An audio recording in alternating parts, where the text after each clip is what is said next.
ಎಲ್ಲರಿಗೂ ನಮಸ್ಕಾರ. Welcome back to my YouTube channel. ಯಾರೆಲ್ಲ ನಮ್ಮ ಚಾನಲ್ನನ್ನು ಮೊದಲ ಬಾರಿಗೆ ನೋಡ್ತಿದ್ದೀರೋ ದಯವಿಟ್ಟು ಸಬ್ಸ್ಕ್ರೈಬ್ ಮಾಡಿ, ಲೈಕ್ ಮಾಡಿ, ಶೇರ್ ಮಾಡಿ ನಮ್ಮನ್ನು ಪ್ರೋತ್ಸಾಹಿಸಿ. ನೀನಾತೇನ ಇವತ್ತಿನ ಸಂಚಿಕೆಯಲ್ಲಿ ಏನಾಗಿದೆ ಅಂತ ನೋಡೋಣ. ಸಂಚಿಕೆ ಮೊದಲಿಗೆ ವೇದ ಹೇಳ್ತಾಳೆ, ಉಪ್ಪು ತಿಂದವರು ನೀರು ಕುಡಿಲೇಬೇಕು ಅಂತ ಹೇಳಿ ಬಾಲ ಮತ್ತು ಮುನ್ನನ ಹತ್ರ ಹೇಳ್ತಾಳೆ, ನನಗೆ ರೆಸ್ಟ್ ಮಾಡಲಿಕ್ಕಿದೆ, ಎಲ್ಲಿ ರೂಮ್ ತೋರಿಸಿ ಸಾಕಾಗಿ ಹೋಗಿದೆ ಅಂತ ಹೇಳ್ತಿರ್ಬೇಕಾದ್ರೆ ಬಾಲ ಮತ್ತು ಮುನ್ನ ಮೇಲ್ಗಡೆ ರೂಮ್ ಇದೆ ಅಂತೇಳಿ ಅವಳನ್ನು ಕರ್ಕೊಂಡು ಹೋಗ್ತಾರೆ. ನಂತರ ದಾಮೋದರ ವಿಕ್ರಮ್ ಬಳಿ ಬಂದು ಅಲ್ಲಿ ಬೇಟೆಯಾಡುವುದನ್ನು ಬಿಟ್ಟು ಹುಲ್ಲು ತಿನ್ನೋಕ್ಕೆ ಶುರು ಮಾಡಿದರೆ ಅದಕ್ಕೆ 3 ಕಾಸಿನ ಬೆಲೆ ಇರೋದಿಲ್ಲ ಅಂತ ಹೇಳ್ತಾನೆ. ವೀರ ಹೇಳ್ತಾನೆ, ನಮ್ಮ ವಂಶಕ್ಕೆ ಕಪ್ಪು ಚುಕ್ಕೆಯಾಗಿ ಬಿಟ್ಟ ಆ ಹುಡುಗಿ 3 ಅಡಿ ಇದ್ದಾಳೆ, 350 ಮಾತಾಡ್ತಾಳೆ ಅಂತ ಹೇಳ್ತಾನೆ. ದಾಮೋದರ ಹೇಳ್ತಾನೆ, ಅವನಿಗೆ ನೀನು ಕಲಂಕಕನು, ನಿನ್ನ ಮೇಲೆ ನನಗೆ ಎಷ್ಟೊಂದು ನಂಬಿಕೆ ಇತ್ತು, ಆದರೆ ಆ ನಂಬಿಕೆಯನ್ನೆಲ್ಲ ಇವತ್ತು ನೀನು ಸುಳ್ಳು ಮಾಡಿದೆ. ಎಷ್ಟು ವರ್ಷದಿಂದ ಹೆಂಗಸರಿಗೆ ಈ ಮನೆಯಲ್ಲಿ ಪ್ರವೇಶ ಇಲ್ಲ ಅಂತ ಗೊತ್ತು ತಾನೆ, ಆದರೆ ಇವತ್ತು ನೀನು ಅವಕಾಶ ಕೊಟ್ಟು ಬಿಟ್ಟಿಯಲ್ಲೋ ಅಂತ ಹೇಳ್ತಾನೆ. ವೀರ ಹೇಳ್ತಾನೆ, ನಿನ್ನ ಮೇಲೆ ಪ್ರೀತಿ ಇಲ್ಲದ ಆ ಹೆಣ್ಣಿಗೆ ಸ್ವಲ್ಪನೂ ಗೌರವ ಇಲ್ಲ, ಅಂದರೆ 10% ಸಹ ಗೌರವ ಇಲ್ಲದ ಹೆಣ್ಣಿಗೆ, ನಮ್ಮ ಎದುರು ನಿನಗೆ ಅವಮಾನ ಮಾಡಿದ ಹೆಣ್ಣಿಗೆ ಇಲ್ಲಿ ಇರಲಿಕ್ಕೆ ಜಾಗ ಕೊಟ್ಟಿಯಲ್ಲ ಅಂತ ಹೇಳ್ತಾನೆ. ದಾಮೋದರ ಹೇಳ್ತಾನೆ, ಪೂರ್ತಿ ನಿನ್ನನ್ನು ದ್ವೇಷಿಸುತ್ತೇನೆ ಅಂತ ಹೇಳ್ತಾಳೆ, ಅಂಥ ಹೆಣ್ಣಿಗೆ ನಿನಗೆ ಯಾಕೆ ಬೇಕು ಅಂತ ಹೇಳಿದಾಗ ಹೇಳ್ತಾನೆ, ಅದು ಪಪ್ಪ, ನಾನು ಅವಳಿಗೆ ಕುಡ್ಡಿದ ಮತ್ತಿನಲ್ಲಿ ಬಲವಂತವಾಗಿ ತಾಳಿ ಕಟ್ಟಿದ್ನಲ್ಲ, ಅದಕ್ಕೆ ಅವಳಿಗೆ ನನ್ನ ಮೇಲೆ ಇಷ್ಟೊಂದು ಕೋಪ ಅಂತ ಹೇಳ್ತಾನೆ. ಅದಕ್ಕೆ ದಾಮೋದರ ಹೇಳ್ತಾನೆ, ನಾಚಿಕೆ ಆಗಲ್ವ ನಿನಗೆ, ಇನ್ನು ಅವಳ ಪರವಹಿಸ್ತಿದ್ದೀಯಲ್ವ, ನಾಚಿಕೆ ಆಗಲ್ವ ನಿನಗೆ ಅಂತ ಹೇಳ್ತಾನೆ. ವೀರ ಹೇಳ್ತಾನೆ, ನಾನು ಅವತ್ತೇ ಹೇಳ್ತಾ ಇದ್ದೆ ಅವಳ ಮನೆಗೆ ಆಗಾಗ ಹೋಗ್ತಾ ಬರುತ್ತಾ ಇರಬೇಕಾದ್ರೆ ಏನಾದರೂ ಕಿತಾಪತಿ ಮಾಡ್ತಾನೆ ಅಂತ, ನಾನು ಹೇಳಿದಾಗೇನೆ ಆಯಿತು ಅಂತ ಹೇಳ್ತಾನೆ.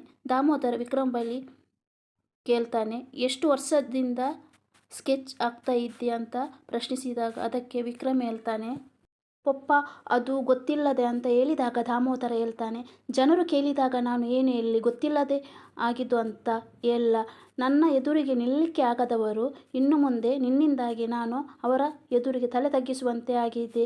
ಹೆಣ್ಣು ಮಕ್ಕಳಿಗೆ ಪ್ರವೇಶ ಇಲ್ಲದ ಮನೆಯಲ್ಲಿ ಆ ಹೆಣ್ಣು ಮಗು ಹೇಗೆ ಬಂದ್ಲು ಅಂತ ಕೇಳಿದರೆ ನಾನು ಏನಂತ ಉತ್ತರ ಕೊಡಲಿ ಅಂತ ಹೇಳ್ತಾನೆ. ನಿನ್ನ ಅಮ್ಮ ನಿನ್ನನ್ನು ನಾಯಿಗೆ ಬಿಸ್ಕಿಟ್ ಬಿಸಾಡಿದ ಹಾಗೆ ನಿನ್ನನ್ನು ಬಿಟ್ಟು ಹೋದಾಗ ನಿನ್ನನ್ನು ನಾನು ಬೆಕ್ಕಿನ ಮರಿಯನ್ನು ಕಾಪಾಡಿದ ಹಾಗೆ ನಿನ್ನನ್ನು ಕಾಪಾಡಿಬಿಟ್ಟೆ, ಆದರೆ ನೀನು ನನಗೆ ಇವತ್ತು ಬೆನ್ನಿಗೆ ಚೂರಿಯಾಗಿ ಬಿಟ್ಟೆ ಅಂತ ಹೇಳ್ತಾನೆ. ಹೇಳ್ತಾನೆ, ಗೊತ್ತಿಲ್ಲದೆ ಆಗಿದ್ದು, ಇದನ್ನು ಹೇಗೆ ಸರಿ ಮಾಡಬೇಕಂತ ನನಗೆ ಗೊತ್ತಾಗ್ತಿಲ್ಲ ಪಪ್ಪ ಅಂತ ಹೇಳ್ತಾನೆ. ಹಾಗಾದರೆ ನೀನೇ ಇದನ್ನು ಸರಿಪಡಿಸ್ತೀಯಾ? ಹಾಗಾದರೆ ಒಂದೇ ದಾರಿ ಇರುವುದು, ಆ 3.5 ಅಡಿ ಹುಡುಗಿನ ಮನೆಯಿಂದ ಹೊರಗೆ ಕಳಿಸುವುದು. ನಿನಗೆ ಅಪ್ಪನ ಮೇಲೆ ಗೌರವ ಇದ್ದರೆ ನೀನು ಏನು ಇರ್ತೀಯ ಗೊತ್ತಿಲ್ಲ. ಆ ಹುಡುಗಿ ನಮ್ಮನ್ನು ಓಡಿಸುವುದರ ಬದಲು ಅವಳೇ ಮೊದಲು ಹೋಗುವಂತೆ ನೀನು ಮಾಡಲೇಬೇಕು ಅಂತ ಹೇಳಿ ಅಲ್ಲಿಂದ ಹೋಗ್ತಾನೆ. ಮತ್ತು ಮುನ್ನ ವೇದಳನ್ನು ಫಸ್ಟ್ ಫ್ಲೋರಿಗೆ ಕರ್ಕೊಂಡು ಬಂದು, ಅತ್ತಿಗೆ ಇದೇ ವಿಕ್ರಮಣ್ಣನ ರೂಮ್, ಇದರೊಳಗೆ ಹೋಗಿ ಅಂತ ಹೇಳ್ಬೇಕಾದ್ರೆ, ಇಲ್ಲ ನಾನು ಹೋಗಲ್ಲ, ಅವನಿದ್ದ ರೂಮಿಗೆ ನಾನು ಹೋಗಲ್ಲ ಅಂತ ಹೇಳ್ತಿರ್ಬೇಕಾದ್ರೆ, ಅವನು ಹಗಲೊತ್ತಲ್ಲಿ ಇರಲ್ಲ, ರಾತ್ರಿ ಹೊತ್ತಲ್ಲಿ ಮಾತ್ರ ಇರ್ತಾನೆ ಅಂತ ಹೇಳ್ಬೇಕಾದ್ರೆ, ಇಲ್ಲ ನಾನು ಹೋಗಲ್ಲ. ಹಾಗಾದರೆ ಬಾಲ ಮುನ್ನ ಹೇಳ್ತಾರೆ, ಇಲ್ಲಿ ರೂಮ್ ಇರುವುದಂದರೆ ಇನ್ನೊಂದು ರೂಮ್ ಇದೆ, ಅಲ್ಲಿವರೆಗೆ ನೀವು ಅಡ್ಜಸ್ಟ್ ಮಾಡಲಿ, ಅಲ್ಲಿ ತುಂಬ ಕಸಗಳಿದೆ, ಅದನ್ನು ಕ್ಲೀನ್ ಮಾಡಿದ ನಂತರ ನೀವು ಅಲ್ಲಿಗೆ ಹೋಗಿ ಇರಿ, ಈಗ ಇಲ್ಲಿ ರೆಸ್ಟ್ ಮಾಡಿ ಅಂತ ಹೇಳಿ ಆಯ್ತು ಅಂತೇಳಿ ಬಾಗಿಲು ಓಪನ್ ಮಾಡಿದಾಗ ಆ ರೂಮ್ ಒಳಗೆ ಬಂದಾಗ ಅವಳಿಗೆ ತುಂಬ ಸ್ಮೆಲ್ ಬರುತ್ತೆ. ಯಾವ ರೀತಿ ಇರುತ್ತೆ ಅಂದರೆ ತುಂಬ ಕಸದಗಳು ಬಿದ್ದಿರುತ್ತೆ. ಅದನ್ನು ನೋಡಿ ಹೇಳ್ತಾಳೆ, ಇದೆಂತ ಅಂತ ಹೇಳ್ಬೇಕಾದ್ರೆ ಬಾಲ ಮೊನ್ನೆ ಹೇಳ್ತಾರೆ, ಅತ್ತಿಗೆ ಇದು ನಿಮ್ಮ ರೂಮ್ ಅಂತ. ಇದು ರೂಮ? ಹಂದಿಗೂಡು ಥರ ಇದೆ, ಇದಕ್ಕಿಂತ ಹಂದಿಗೂಡು ತುಂಬ ಸ್ವಚ್ಛವಾಗಿ ಇರುತ್ತೆ ಅಂತ ಹೇಳ್ತಿರ್ಬೇಕಾದ್ರೆ ಬಾಲಮುನ್ನನ ಹತ್ರ ಹೇಳ್ತಾಳೆ, ನೀವು ಈ ಮನೆಯಲ್ಲಿ ಹೇಗೆ ಮಲಗ್ತೀರಾ ಅಂತ ಹೇಳ್ಬೇಕಾದ್ರೆ, ಹಾಗೇನಿಲ್ಲ ಅತ್ತಿಗೆ, ಇದೇನಾದರೂ ನಮ್ಮದು ಗಂಡಸರಿರುವ ಮನೆಯಲ್ಲ, ಇಲ್ಲಿ ಹೆಂಗಸರಿಲ್ಲ ಅಲ್ವಾ, ಹಾಗಾಗಿ ಈ ಥರ ಆಗಿದೆ ಅಂತ ಹೇಳ್ಬೇಕಾದ್ರೆ ವೇದ ಹೇಳ್ತಾರೆ, ಯಾಕೆ ಹುಡುಗರು ಸ್ವಚ್ಛವಾಗಿ ಇಡುವುದಿಲ್ವಾ, ನೀವು ಯಾಕೆ ಈ ಥರ ಮಾಡ್ತಿದ್ದೀರ, ನಾನು ಮೊನ್ನೆ ಅಷ್ಟು ಕ್ಲೀನ್ ಮಾಡಿ ಹೋಗಿದ್ದೆ ಅಲ್ಲ, ನೀಟಾಗಿ ಇಟ್ಟಿದ್ದೆ ಅಲ್ಲ, ಅದೇ ರೀತಿ ಸಹ ಇಡ್ಬೋದಿತ್ತಲ್ವ ಅಂತೇಳಿ ಹೇಳ್ತಾಳೆ. ನಂತರ ಬಾಲಮುನ್ನ ಹೇಳ್ತಾರೆ, ಅತ್ತಿಗೆ ನೀವೇನು ವರಿ ಮಾಡಬೇಡಿ, ನಾವು ಎಲ್ಲ ಕ್ಲೀನ್ ಮಾಡ್ತೇವೆ ಅಂತ ಹೇಳ್ಬೇಕಾದ್ರೆ, ಬೇಡ ಬೇಡ ನಾನೇ ಕ್ಲೀನ್ ಮಾಡ್ತೇನೆ ಅಂತೇಳಿ ಅವಳು ಕ್ಲೀನ್ ಮಾಡ್ತಾಳೆ. ನಂತರ ಬಾಗಿಲು ತೆರೆದಾಗ ಗಾಳಿ ಬೀಸುತ್ತೆ. ಅವಳು ಹೇಳ್ತಾಳೆ, ಇದು ನ್ಯಾಚುರಲ್ ಆದ ಗಾಳಿ, ತುಂಬ ಖುಷಿಯಾಗುತ್ತೆ, ಈ ಮನೆಯನ್ನು ಯಾವ ರೀತಿ ಬಂದ್ ಮಾಡಿಟ್ಟಿದ್ದೀರಾ ನೀವು, ನಿಮ್ಮ ಮನಸ್ಸು ಸಹ ಹಾಗೇನೇ ಇದೆ ಅಂತೇಳಿ ಬಾಲಮುನ್ನನ ಹತ್ರ ಹೇಳ್ತಾಳೆ. ವಿಕ್ರಮ್ ವೇದ ಮತ್ತು ದಾಮೋದರ ಹೇಳಿದ ಮಾತುಗಳನ್ನು ಯೋಚಿಸುತ್ತಾ ಇರಬೇಕಾದ್ರೆ ವೀರ ಅಲ್ಲಿಗೆ ಬಂದು, ಮದುವೆ ಗಂಡು ಅಂತ ಹೇಳ್ಬೇಕಾದ್ರೆ ವಿಕ್ರಮ್ ಹೇಳ್ತಾನೆ, ನಾನು ತುಂಬ ನೊಂದಿರುವ ಜೀವಕನು, ನನಗೆ ಆ ಥರ ಏನು ಹೇಳ್ಬೇಡ ಅಂತ ಹೇಳ್ತಾನೆ. ಆಗ ವೀರ ಹೇಳ್ತಾನೆ, ನೀನು ನೊಂದಿರುವ ಜೀವನ, ನಿನ್ನಿಂದಾಗಿ ನಾವು ನೊಂದಿದ್ದೇವೆ ಅಂತ ಹೇಳ್ತಾನೆ. ನನಗೆ ಈ ಚುಚ್ಚುಮಾತುಗಳನ್ನೆಲ್ಲ ಹೇಳ್ಬೇಡ ಕಾರಣ, ನಿನ್ನಿಂದ ನನಗೊಂದು ಸಹಾಯ ಆಗಬೇಕು ಅಂತ ಹೇಳ್ತಿರ್ಬೇಕಾದ್ರೆ ಏನು ನಿನಗೆ ಫಸ್ಟ್ ನೈಟಿಗೆ ರೂಮ್ ಡೆಕೋರೇಷನ್ ಮಾಡಬೇಕಂತ ಹೇಳ್ಬೇಕಾದ್ರೆ ಅಲ್ಲ ಅಂತ ಹೇಳ್ತಾನೆ. ಮತ್ತೆ ನೀನು ಕೊಲೆ ಮಾಡಿ ಬಂದಾಗ ಎಲ್ಪ್ ಕೇಳಿದರೆ ಅದೊಂದು ಲೆಕ್ಕದಲ್ಲಿ ಬೇಡ್ರೆ ಅಂತ ಹೇಳ್ಬೇಕಾದ್ರೆ ಸುಮ್ಮನೆ ಇದ್ದು ಬಿಡು ಅಂತ ವೀರನಲ್ಲಿ ಕೇಳಿದಾಗ, ಹೇಗೆ ಸುಮ್ಮನೆ ಇದ್ದು ಬಿಡಲಿ, ನೀನು ಆ ದೇವಸ್ಥಾನದಲ್ಲಿ ಬಲವಂತವಾಗಿ ವೇದಲ್ಲಿಗೆ ತಾಳಿ ಕಟ್ಟಿದೆಯಲ್ವಾ, ಈಗ ಅವಳು ಮನೆಗೆ ಬಂದಿದ್ದಾಳಲ್ವಾ, ಈಗೆಲ್ಲ ಕಡೆ ಪ್ರಚಾರ ಆಗ್ತಾ ಇದೆ, ಒಂದು ಹೆಣ್ಣು ಬಂದು ನಿಮ್ಮನ್ನೆಲ್ಲ ಆಳ್ತಿದ್ದಾಳೆ ಅನ್ನುವ ಮಾತು ಕೇಳ್ತಾ ಇದೆ. ಮನೆಯಲ್ಲಿ ಹೆಣ್ಣು ಮಕ್ಕಳಿಗೆ ಪ್ರವೇಶ ಇಲ್ಲದೆ ಈ ಮನೆಯಲ್ಲಿ ಆ ಹೆಣ್ಣು ಮಗಳು ಹೇಗೆ ಬಂದ್ಲು ಅಂತ ನಗಾಡ್ತಾ ಇದ್ದಾರೆ. ಅಪ್ಪ ಡಾನ್ ಅಂತ ಗೊತ್ತು, ಡಾನ್ ದಾಮೋದರ್ ಅಂತ ಹೇಳಿದ ತಕ್ಷಣ ಎಲ್ಲರೂ ಎಷ್ಟು ಭಯಪಡ್ತಿದ್ರು. ಈಗ ಏನಾಗಿದೆ ಅಂದರೆ ಅವರು ಎಲ್ಲಿಗೆ ಹೋಗೋದಾಗೆ ಆಗಿದೆ, ತಲೆ ಎತ್ತಿ ಯಾರ ಹತ್ರನೂ ಮಾತನಾಡೋದಾಗೆ ಆಗಿಬಿಟ್ಟಿದೆ ಅಂತ ಹೇಳ್ಬೇಕಾದ್ರೆ ಇದು ಯಾರು ಮಾಡಿದ್ದು ಅಂತ ಗೊತ್ತಾಗಬೇಕು, ಯಾರು ಈ ಥರ ಅಪ್ಪನ ಬಗ್ಗೆ ಕೇವಲವಾಗಿ ಮಾತಾಡ್ತಾ ಇದ್ದಾರೆ ಅನ್ನೋದು ಗೊತ್ತಾಗಬೇಕು, ಅವರನ್ನು ಮಾತ್ರ ನಾನು ಸುಮ್ಮನೆ ಬಿಡುವುದಿಲ್ಲ ಅಂತ ಹೇಳ್ತಾನೆ ವಿಕ್ರಮ್. ಹೇಳ್ತಾನೆ, ಅಪ್ಪನನ್ನು ಡೌನ್ಫಾಲ್ ಆಗಲಿಕ್ಕೆ ನಾನು ಬಿಡುವುದಿಲ್ಲ ಅಂತ ಹೇಳ್ಬೇಕಾದ್ರೆ ವೀರ ಹೇಳ್ತಾನೆ, ಆ 3.5 ಅಡಿ ಉದ್ದದ ಹುಡುಗಿ ಯಾವಾಗ ಬಂದಳು, ಅಪ್ಪ ಡೌನ್ ಫಾಲ್ ಆಗಿ ಬಿಟ್ಟರು ಅಂತ ಹೇಳ್ತಾನೆ. ನಂತರ ವಿಕ್ರಮ್ನಿಗೆ ಏನು ಹೇಳ್ಬೇಕಂತ ಗೊತ್ತಾಗ್ತಿಲ್ಲ. ಅವಳು ಈಗ ಎಲ್ಲ ಪ್ರಚಾರ ಮಾಡ್ತಾಳೆ, ಸೋಷಿಯಲ್ ಮೀಡಿಯಾದಲ್ಲೆಲ್ಲ ಆಗ್ತಾಳೆ ಅಂತ ಹೇಳ್ತಿರ್ಬೇಕಾದ್ರೆ ವಿಕ್ರಮ್ ಹೇಳ್ತಾನೆ, ಅವಳಂಥ ಹುಡುಗಿ ಅಲ್ಲ, ಅವಳು ಆ ಥರ ಮಾಡೋದಿಲ್ಲ, ಅವಳು ಏನಂತ ನನಗೆ ಗೊತ್ತು ಅಂತ ಹೇಳ್ತಿರ್ಬೇಕಾದ್ರೆ ವೀರ ಹೇಳ್ತಾನೆ, ಈಗಲೂ ಸಹ ನೀನು ಅವರ ಪರ ವಹಿಸಿ ಮಾತಾಡ್ತಿದ್ದೀಯಲ್ಲ, ಅವಳು ಅಪ್ಪನಿಗೆ ಯಾವ ರೀತಿಯಲ್ಲಿ ಅವಮಾನ ಮಾಡಿದ್ಲು ಗೊತ್ತಾಗ್ತಿಲ್ವ ಅಂತ ಹೇಳ್ಬೇಕಾದ್ರೆ ವೀರ ಹೇಳ್ತಾನೆ, ನೀನು ಅವಳನ್ನು ಲವ್ ಮಾಡ್ತಿದ್ದೀಯ ಅಂತ ಹೇಳ್ಬೇಕಾದ್ರೆ ಏನು ಹೇಳದೆ ಸುಮ್ಮನೆ ಇರ್ತಾನೆ. ಆಗ ವೀರ ಹೇಳ್ತಾನೆ, ನಾವು ಕತ್ತಿಯಲ್ಲಿ ರಕ್ತದ ಪ್ರೀತಿಯನ್ನು ನೋಡಿದ್ದೇವೆ, ಹುಡುಗಿಯನ್ನು ಲವ್ ಮಾಡಬಾರ್ದು ಅಂತಾನೆ. ಆಗ ವಿಕ್ರಮ್ ಹೇಳ್ತಾನೆ, ನಾನು ಈಗ ಏನು ಮಾಡಬೇಕು ಅಂತ ಹೇಳ್ಬೇಕಾದ್ರೆ ವೀರ ಹೇಳ್ತಾನೆ, ಈಗ ನೀನು ಸುಮ್ಮನೆ ಇದ್ದು ಬಿಡು, ಅವಳನ್ನು ಕುಟುಕ್ಲಿಕ್ಕೆ ಹೋದರೆ ನಮ್ಮನ್ನು ಕೆಣಕ್ಲಿಕ್ಕೆ ಬರ್ತಾಳೆ, ಏನು ಮಾಡಬೇಕಂತೇಳಿ ನಾನು ಹೇಳ್ತೇನೆ, ಈಗ ಸುಮ್ಮನೆ ಇದ್ದು ಬಿಡು ಅಂತೇಳಿ ಅಲ್ಲಿಂದ ವೀರ ಹೊರಡ್ತಾನೆ. ವಿಕ್ರಮ್ ಓಡೋಡಿ ಬಂದು ಬಾಲಮುನ್ನನ ಹತ್ರ ಕೇಳ್ತಾನೆ, ಬೇತಾಲ್ ಎಲ್ಲರು ಅಂತ ಹೇಳ್ಬೇಕಾದ್ರೆ ಅಣ್ಣ ರೂಮ್ ಒಳಗೆ ಅಂತ ಹೇಳ್ತಿರ್ಬೇಕಾದ್ರೆ ರೂಮ್ ಒಳಗೆ ಬಂದು ಅವಳನ್ನೇ ನೋಡ್ತಾ ಇರ್ತಾನೆ. ಹೀಗೆ ಏನು ಮಾಡೋದಂತೂ ಗೊತ್ತಾಗ್ತಿಲ್ಲ, ರೂಮ್ ಒಳಗೆ ಹೋಗೋದಾ ಹೊರಗೆ ಇರೋದಂತೂ ಗೊತ್ತಾಗ್ತಿಲ್ಲ. ಬಾಲಮುನ್ನ ಇವ ಏನು ಮಾಡ್ತಿದ್ದಾನೆ ಅಂತ ಇಬ್ಬರು ಮುಖ ನೋಡ್ಕೊಳ್ತಾ ಇರ್ತಾರೆ. ಮುನ್ನನ ಹತ್ರ ಹೇಳ್ತಾನೆ, ಅಣ್ಣ ಯಾಕೋ ರೂಮಿನೊಳಗೆ ಹೋಗ್ಲಿಕ್ಕೆ ಸಂಕೋಚ ಪಡ್ತಾ ಇದ್ದಾನೆ ಅನ್ನುವ ಹಾಗೆ ಅನಿಸ್ತಿದೆ ಅಂತ ಹೇಳ್ಬೇಕಾದ್ರೆ ಮುನ್ನ ಹೇಳ್ತಾನೆ, ಹೌದು ನನಗೆ ಸಹ ಹಾಗೆ ಅನಿಸುತ್ತಿದೆ ಅಂತ ಹೇಳಿದಾಗ ಹೌದು ಅಂತ ಇಬ್ಬರು ಸಹ ಒಬ್ರನ್ನೊಬ್ರು ನೋಡ್ಕೊಳ್ತಾ ನಗ್ತಾರೆ. ಬಾಲಮುನ್ನನ ಹತ್ರ ಹೇಳ್ತಾನೆ, ಅಣ್ಣ ಒಳಗೆ ಹೋಗುವ ರೀತಿ ಕಾಣಿಸ್ತಾ ಇಲ್ಲ, ನಾವೇ ಹೋಗಿ ಅವನನ್ನು ಒಳಗೆ ಕಳಿಸಿ ಬಿಡೋಣ ಅಂತ ಹೇಳಿದಾಗ ಆಯ್ತಂತೇಳಿ ಮುನ್ನ ಮತ್ತು ಬಾಲ ವಿಕ್ರಮ್ ಇದ್ದಲ್ಲಿಗೆ ಬರ್ತಾರೆ. ಮೆಲ್ಲಗೆ ವಿಕ್ರಮ್ಗೆ ಗೊತ್ತಾಗದಾಗೆ ಬಂದು ದೂಡ್ತಾರೆ.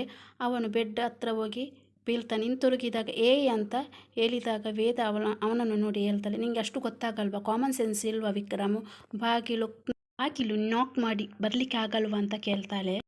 ಆಗ ವಿಕ್ರಮ್ ಹೇಳ್ತಾನೆ, ಅದು ಅಂತ ಇದೇನು ಜಿಗಿಲಿಕ್ಕೇನು ಸ್ವಿಮ್ಮಿಂಗ್ ಪೂಲ, ನೀನು ಹಾಗೇನಾ ಇಷ್ಟ ಬಂದಾಗೆ ಕುಡಿಯೋದು, ಇಷ್ಟ ಬಂದಾಗೆ ತಾಳಿ ಕಟ್ಟುವುದು, ಇಷ್ಟ ಬಂದಾಗೆ ಮನೆಯೊಳಗೆ ಬಂದು ನುಗ್ಗುವುದು, ಇದೇನಾ ನೀನು ಇರುವುದು ಅಂತ ಕೇಳ್ತಾಳೆ. ಮನೆ ಗೇಟ್ ಮುಂದೆ ಬೇರೆ ಹೆಂಗಸರಿಗೆ ಪ್ರವೇಶ ಇಲ್ಲ, ನಿಮ್ಮ ಹತ್ರ ಪರ್ಮಿಷನ್ ಕೇಳ್ಕೊಂಡೇ ನಾವು ಬರಬೇಕಾ, ನೀವು ನಮ್ಮ ಹತ್ರ ಪರ್ಮಿಷನ್ ಕೇಳದೆ ನಮ್ಮ ಹತ್ರ ಬರೋದಿಲ್ವಾ ಅಂತ ಕೇಳ್ತಿರ್ಬೇಕಾದ್ರೆ ವಿಕ್ರಮ್ ಹೇಳ್ತಾನೆ, ನೀನು ಏನು ಆಗದಿಂದ ಒಂದೇ ಸಲ ಒಬ್ಬಳೇ ಮಾತಾಡ್ತಿದ್ದೀಯಾ ಅಂತ ಕೇಳ್ತಾನೆ. ಮಾತಾಡಲಿಕ್ಕೆ ಬಿಡು ಅಂತ ಹೇಳಿದಾಗ ನಿನಗೇನು ಮಾತಾಡಲಿಕ್ಕೆ, ಮಾತಾಡಿಕೊಂಡು ಇಲ್ಲಿಂದ ಹೊರಟು ಹೋಗು ಅಂತ ಹೇಳ್ಬೇಕಾದ್ರೆ ವಿಕ್ರಮ್ ಹೇಳ್ತಾನೆ, ನನ್ನಿಂದ ತಪ್ಪಾಗಿದೆ ಸಾರಿ ಅಂತ ಹೇಳ್ಬೇಕಾದ್ರೆ ಮುಂದೆ ಏನು ಹೇಳಲಿಕ್ಕಿದ್ರೆ ಹೇಳು ಅಂತ ಹೇಳ್ತಾಳೆ. ಆ ಕೈಯಲ್ಲಿ ಸರಿ ಮಾಡ್ತೇನಂತ ಹೇಳಿದಾಗ ವೇದಲನ್ನು ನೋಡಿದಾಗ ಅವಳ ಕುತ್ತಿಗೆಯಲ್ಲಿ ತಾಳಿ ಇರುವುದನ್ನು ನೋಡಿ ಅವನಿಗೆ ಏನು ಹೇಳಲಾದ ಪರಿಸ್ಥಿತಿಯಲ್ಲಿ ಸುಮ್ಮನೆ ಆಗ್ತಾನೆ. ನಂತರ ವೇದ ಹೇಳ್ತಾಳೆ, ನಿನ್ನಿಂದ ಯಾವುದು ಸರಿ ಮಾಡಲಿಕ್ಕೆ ಆಗಲ್ಲ ಅಂತ ಹೇಳ್ತಾಳೆ. ಅಲ್ಲ, ಯಾರಿಗೂ ಸರಿ ಮಾಡಲಿಕ್ಕೆ ಆಗಲ್ಲ, ನೀನೊಂದು ಮಾತು ಹೇಳ್ತಿದ್ದೆ, ಗಡಿಯಾರಕ್ಕೆ ಹಿಂದೆ ಹೋಗುವ ಶಕ್ತಿ ಇಲ್ಲ ಅಂತ, ಇದು ಸಹ ಹಾಗೇನೆ, ಹಿಂದೆ ಹೋಗಿ ಏನೂ ಪ್ರಯೋಜನ ಇಲ್ಲ, ಮುಂದೆ ಹೋಗಲು ಈ ಸಮಾಜ ಬಿಡಲ್ಲ ಅಂತ ಹೇಳ್ತಾಳೆ. ಇಲ್ಲದಿದ್ದರೂ ಇದೇ ನನ್ನ ವಿಧಿ ಅಂತೇಳಿ ಇಲ್ಲಿಗೆ ಬಂದಿದ್ದೇನೆ ಅಂತ ಹೇಳ್ತಿರ್ಬೇಕಾದ್ರೆ ವಿಕ್ರಮ್ ವೇದಲ ಬಳಿ ಬಂದು ಕೂತ್ಕೊಂಡು ಇಲ್ಲ ಬೇತಲ್ಲ ಅಂತ ಹೇಳ್ಬೇಕಾದ್ರೆ ವೇದ ಅಲ್ಲಿಂದ ಸಿಟ್ಟಾಗಿ ಎದ್ದು ನಿಂತುಕೊಳ್ತಾಳೆ. ನಾನು ಹೀಗೆ ಇದ್ದೇನೆ, ಮುಂದೆ ನಾನು ಕ್ಷಮಿಸ್ತೇನೆ ಅಂತ ನೀನು ಯಾವತ್ತೂ ಕನಸುಗಳನ್ನು ಕಾಣಬೇಡ, ನನ್ನ ವಿಕ್ರಮ್ ಫ್ರೆಂಡ್ ಅನ್ನೋನು ಯಾವತ್ತೂ ಸತ್ತೋಗ್ಬಿಟ್ಟ ಅಂತ ಬೇಜಾರಿಂದ ಹೇಳಿದಾಗ ವಿಕ್ರಮ್ಗೆ ತುಂಬ ಬೇಜಾರಾಗುತ್ತೆ. ಹೇಳ್ತಾಳೆ, ಇವಾಗ ಇಲ್ಲಿ ಕುತ್ಕೊಳ್ಳಿದ್ದು ಒಂದು ಹೆಣ್ಣಿನ ಕುತ್ತಿಗೆಗೆ ಬಲವಂತವಾಗಿ ತಾಳಿ ಕಟ್ಟಿದ ರಾಕ್ಷಸ ಅಂತ ಹೇಳ್ತಾಳೆ. ವಿಕ್ರಮ್ಗೆ ಏನು ಹೇಳಲಾಗದ ಪರಿಸ್ಥಿತಿಯಲ್ಲಿರ್ತಾನೆ. ಏನಾಗುತ್ತೆ ಎನ್ನುವ ಪರಿಣಾಮ ಗೊತ್ತಿಲ್ಲದೆ ನೀನು ನನಗೆ ತಾಳಿ ಕಟ್ಟಿದೆ, ಇದರ ಪರಿಣಾಮ ಮುಂದೆ ಏನಾಗುತ್ತೆ ಅಂತ ನಿನಗೆ ನಾನು ತೋರಿಸ್ತೇನೆ ಅಂತ ಹೇಳ್ತಾಳೆ. ನನ್ನನ್ನು ಈ ಮನೆಯಿಂದ ನೀನಾಗಲಿ ನಿನ್ನ ಅಪ್ಪ ಆಗಲಿ ಹೊರಗಡೆ ಆಗಲಿಕ್ಕೆ ಆಗಲ್ಲ. ಈ ಮನೆಗೆ ಪ್ರವೇಶ ಸಿಕ್ಕಾಯಿತು, ಆದರೆ ನಿನ್ನ ಮನಸ್ಸಲ್ಲಿ ನನಗೆ ಯಾವತ್ತೂ ಪ್ರವೇಶ ಸಿಗುವಂತೆ ನಾನು ಮಾಡುವುದಿಲ್ಲ ಅಂತ ಹೇಳ್ತಾಳೆ. ಇಲ್ಲಿ ಇದ್ದೇನೆ, ಆದರೆ ನನ್ನ ಮನಸ್ಸಲ್ಲಿ ನಿನಗೆ ಯಾವತ್ತೂ ಜಾಗ ಇಲ್ಲ ಅಂತ ಹೇಳ್ತಾಳೆ. ಇತ್ತ ಬಾಲ ಮತ್ತು ಮುನ್ನ ಹೊರಗೆ ಬಂದು ಏನೋ ಯೋಚನೆ ಮಾಡ್ತಾ ಇರ್ತಾರೆ.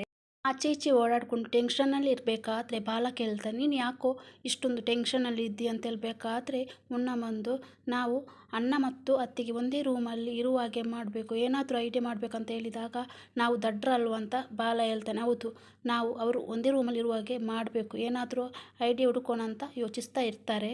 ಏನು ಮಾಡೋಣ ಅಂತ ಹೇಳ್ತಿರ್ಬೇಕಾದ್ರೆ ಮುನ್ನೆ ಹೇಳ್ತಾನೆ, ಅತ್ತಿಗೆ ಹತ್ರ ಹೋಗಿ ಗಂಡ ಎಲ್ಲಿರ್ತಾನೋ ಅಲ್ಲಿ ಹೆಂಡತಿ ಇರಬೇಕಂತ ಹೇಳಿ ತಿಳಿಯಲೋಣ ಅಂತ ಹೇಳಬೇಕಾದ್ರೆ ಬಾಲ ನಗ್ತಾ, ಹೌದು ನಮಗೇನೆ ಅತ್ತಿಗೆ ಬಂದು ತಿಳಿದು ಬಿಡ್ತಾರೆ, ಏನಾದರೂ ಬೇರೆ ಐಡಿಯಾ ಮಾಡಬೇಕು, ಅಣ್ಣ ಮತ್ತು ಅತ್ತಿಗೆಗೆ ನಾವು ಮಾಡಿದ ಐಡಿಯಾ ಗೊತ್ತಾಗಬಾರ್ದು, ತಿಳಿಯದೆ ಮಾಡಬೇಕು ಅವರಿಗೆ ಬಾಲ ಮುನ್ನನಲ್ಲಿ ಹೇಳ್ತಾನೆ. ಗೊತ್ತಾಗದೆ ಮಾಡಿದರೆ ಅಣ್ಣ ಬೈದು ಬಿಡ್ತಾರೆ ಅಂತ ಮುನ್ನ ಹೇಳಿದಾಗ ಬಾಲ ಹೇಳ್ತಾನೆ, ಅದೇನೂ ಆಗಲ್ಲ, ಈ ಮನೆಗೆ ಒಂದು ಮರಿ ವಿಕ್ರಮ್ ಬರಬೇಕು ಅಷ್ಟೇ, ಏನೇ ಆಗಲಿ ಅಣ್ಣ ಅತ್ತಿಗೆ ಗೊತ್ತಾಗಬಾರ್ದು ಅಂತ ಹೇಳಿದಾಗ ಮುನ್ನ ನಗ್ತಾ ನಾಚ್ಕೊಳ್ತಾ ಹೇಳ್ತಾನೆ, ಈ ಮನೆಗೆ ಮಹಿಳೆಯರಿಗೆ ಪ್ರವೇಶ ಇಲ್ಲ ಅಂತ ಗೊತ್ತಿತ್ತು, ಆದರೆ ಈಗ ಆ ವೇದತ್ತಿಗೆ ಬಂದ ನಂತರ ಇನ್ನೊಂದು ಅತ್ತಿಗೆ ಬರ್ತಾರೆ ಅಂತ ಹೇಳ್ತಿರ್ಬೇಕಾದ್ರೆ, ಯಾರು ವೀರಣ್ಣನಿಗೆ ಮದುವೆ ಆಗ್ತಿದೆಯಾ, ಹುಡುಗಿ ಇದ್ದಾರಾ ಅಂತ ಬಾಲ ಕೇಳಿದಾಗ ಇಲ್ಲ ನನಗೆ ಅಂತ ನಾಚುತ್ತಾ ಮುನ್ನೆ ಹೇಳಿದಾಗ ಬಾಲ ಜೋರಾಗಿ ನಗ್ತಾನೆ. ಹೇಳ್ತಾನೆ, ಹಾಗಾದರೆ ನಿನಗೂ ಒಬ್ಳು ಅತ್ತಿಗೆ ಬರ್ತಾನೆ. ನಂತರ ಬಾಲ ಹೇಳ್ತಾನೆ,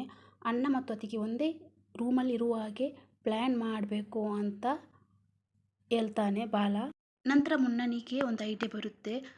ಬಾಲನನ್ನು ಕರೆದು ಕಿವಿಯಲ್ಲಿ ಮೆಲ್ಲಗೆ ಗುಸುಗುಸಾಗಿ ಹೇಳ್ತಾನೆ. ಅವನಿಗೆ ಮುನ್ನೆ ಹೇಳಿದ ಐಡಿಯಾ ಖುಷಿಯಾಗಿ ನಗ್ತಾ ಅವನನ್ನು ಹಗ್ ಮಾಡ್ತಾನೆ. ನಂತರ ವೀರನ ಬಳಿ ಹೇಳ್ತಾನೆ, ಅವಳು ಸಾಮಾನ್ಯ ಹೆಣ್ಣಲ್ಲ, ಅವಳನ್ನು ನಾವು ಲೈಟಾಗಿ ತಗೊಳ್ಬಾರದು, ಅವಳಿಗೆ ಏನಾದರೂ ನಾವು ಮಾಡಲೇಬೇಕಂತ ವೀರನ ಹತ್ರ ಹೇಳ್ತಾನೆ. ನಮ್ಮನ್ನು ಏನು ಮಾಡಲಿಕ್ಕೆ ಆಗಲ್ಲ, ಅವಳೊಬ್ಳು ಹುಡುಗಿ ಅಂತ ಹೇಳ್ಬೇಕಾದ್ರೆ ದಾಮೋದರ ಹೇಳ್ತಾನೆ, ಹಾಗೆ ನೀನು ಹೇಳ್ಬೇಡ, ನಾವು ಮಹಿಳೆಯರಿಗೆ ಪ್ರವೇಶ ಇಲ್ಲ ಅಂತ ಹಾಕಿದ್ದೇವೆ, ಇಲ್ಲಿವರೆಗೆ ಯಾರೂ ಬರಲಿಲ್ಲ, ಅವಳು ಅದನ್ನು ದಾಟಿ ಬಂದಿದ್ದಾಳೆ, ಹಾಗಾಗಿ ಅವಳನ್ನು ಲೈಟಾಗಿ ನಾವು ತಗೊಳ್ಬಾರ್ದು ಅಂತ ಹೇಳ್ತಾನೆ. ಅವಳು 100ಕ್ಕೆ 100 ಪ್ಲ್ಯಾನ್ ಮಾಡಿಕೊಂಡು ಇಲ್ಲಿಗೆ ಬಂದಿದ್ದಾಳೆ, ಅವಳ ಉದ್ದೇಶ ಬೇರೆಯೇ ಇದೆ ಅಂತ ಹೇಳ್ತಿರ್ಬೇಕಾದ್ರೆ ವೀರ ಏನಿರ್ಬೋದು ಅಂತ ಪ್ರಶ್ನಿಸುತ್ತಾನೆ.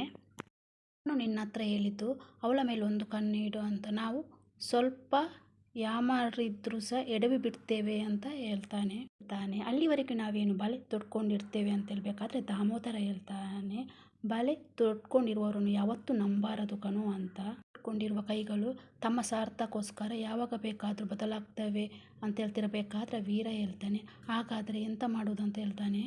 ಆದಷ್ಟು ಬೇಗ ಈ ಮನೆಯಿಂದ ಓಡಿಸಬೇಕು, ಆದರೆ ಅವಳು ಹೋಗೋದಿಲ್ಲ, ಇಲ್ಲೇ ಇರ್ತಾಳೆ ಅಂತ ದಾಮೋದರ ಹೇಳ್ತಾನೆ. ಒಂದು ನೀವು ಸೊಸೆ ಅಂತ ಅವಳನ್ನು ಒಪ್ಕೊಳ್ಬೇಕು, ಇಲ್ಲಾಂದರೆ ನಿಮ್ಮ ಮಗ ಅವಳನ್ನು ಹೆಂಡತಿ ಅಂತ ಹೋಗಬೇಕು ಅಂತ ಹೇಳಿದಾಗ ದಾಮೋದರ ಹೇಳ್ತಾನೆ, ಅದೆಲ್ಲ ಅವಳಿಗೆ ಬೇಕಾಗಿಲ್ಲ ಕಣೋ, ಇಲ್ಲಿಗೆ ಬಂದದ್ದು ನಮ್ಮನ್ನು ಕಂಟ್ರೋಲ್ ಮಾಡಲಿಕ್ಕೆ, ಅವಳ ಹಿಡಿತದಲ್ಲಿ ಇರಲಿಕ್ಕೆ ಅಂತ ಹೇಳ್ತಾನೆ. ವೀರ ಹೇಳ್ತಾನೆ, ಪಪ್ಪ ನಿಮ್ಮ ಮಗ ಅವಳಿಗೆ ಕಂಟ್ರೋಲಲ್ಲಿ ಸಿಗ್ಬೋದು, ಆದರೆ ನಾವು ಸಿಗಬೇಕಲ್ವ ಅಂತ ಹೇಳ್ಬೇಕಾದ್ರೆ ದಾಮೋದರ್ ವೀರನ ಬಳಿ ಬಂದು, ಹೇಳಿದ್ದೆ ನಿಜವಾಗಿದ್ದರೆ ಅವಳು ಹೇಗೋ ಈ ಮನೆಯೊಳಗೆ ಬಂದ್ಲು ಅಂತ ಪ್ರಶ್ನಿಸುತ್ತಾನೆ.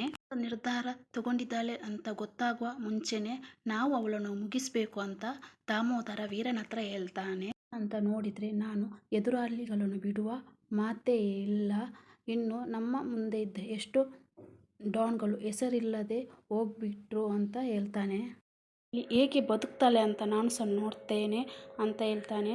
ಇವತ್ತಿಗೆ ಸಂಚಿಕೆ ಮುಕ್ತಾಯವಾಗಿದೆ. ಈ ವಿಡಿಯೋ ಇಷ್ಟವಾದಲ್ಲಿ ಲೈಕ್ ಮಾಡಿ, ಶೇರ್ ಮಾಡಿ, ಸಬ್ಸ್ಕ್ರೈಬ್ ಮಾಡಿ ನಮ್ಮನ್ನು ಪ್ರೋತ್ಸಾಹಿಸಿ.